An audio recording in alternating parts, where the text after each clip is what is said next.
আমরা সকলেই শুধু দুনিয়া দুনিয়া ভাবি। আরে ভাই, দুনিয়া দুনিয়া থাকারই থাকবে, কিন্তু একদিন আমি থাকবো না। আমি দুনিয়া ছেড়ে চলে যাব। কিন্তু দুনিয়া ছেড়ে চলে যাব, এটা আমার একবার ভাবতে হবে। হ্যাঁ, আমার ঘরের জায়গাত ঘর থাকবে, বাড়ির জায়গাত বাড়ি থাকবে, কিন্তু আমি একদিন থাকবো না। আমি একদিন দুনিয়া থেকে ছিন্ন হয়ে যাব। আমার কিন্তু থাকবে না এই দুনিয়াতে। কিন্তু ভাই, এই দুনিয়া ছেড়ে যখন চলে যাব, আমার জন্ম একদিন দিয়েছে আল্লাহ, মৃত্যু একদিন হবে, এটা 100% গ্যারেন্টি। মৃত্যুর স্বাদ এই পৃথিবীতে সবাই গ্রহণ করতে হবে। 18,000 মাখলুক আপনার মৃত্যুর যে স্বাদ এটা গ্রহণ করতে হবে। আমাদেরকে আল্লাহ তাআলা মৃত্যুর একটা মেডিসিন দিয়ে মানাইছে। যে ভাই, আল্লাহ তাআলা বলেছে, মরার আগে একবার মরে দেখো তোমার কি আছে দুনিয়াতে।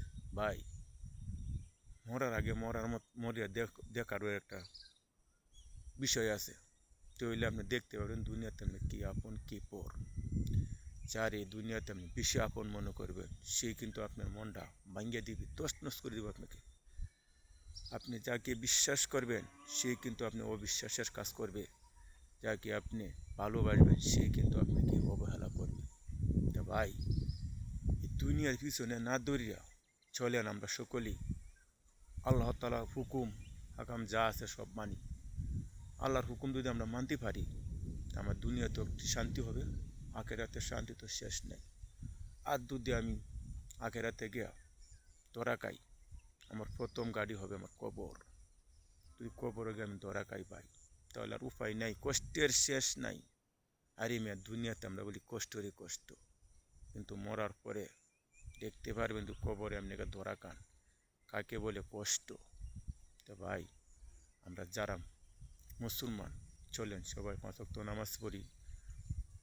আল্লাহ তাআলা যে বিধিবিধান দিয়েছে, যে হুকুম দিয়েছেন, সে হুকুম পালন করে যদি আমরা চলতে পারি, তাহলে আমরা একদিন একদিন সব আমরা আল্লাহর রহমত বেহেশতে নসিব হবে।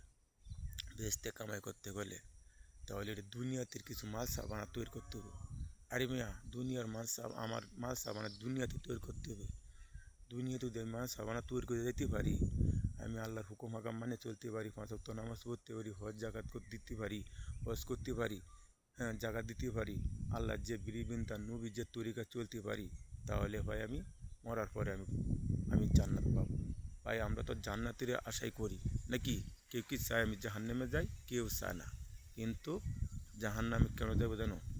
আমার ব্যবহারে, আমার আখলাস, আমার পরিবেশে আমি কিন্তু জাহান্নামে যাব। তো ভাই, সকলের লোক আমরা 5 ওয়াক্ত নামাজ পড়ি। আল্লাহ তাআলা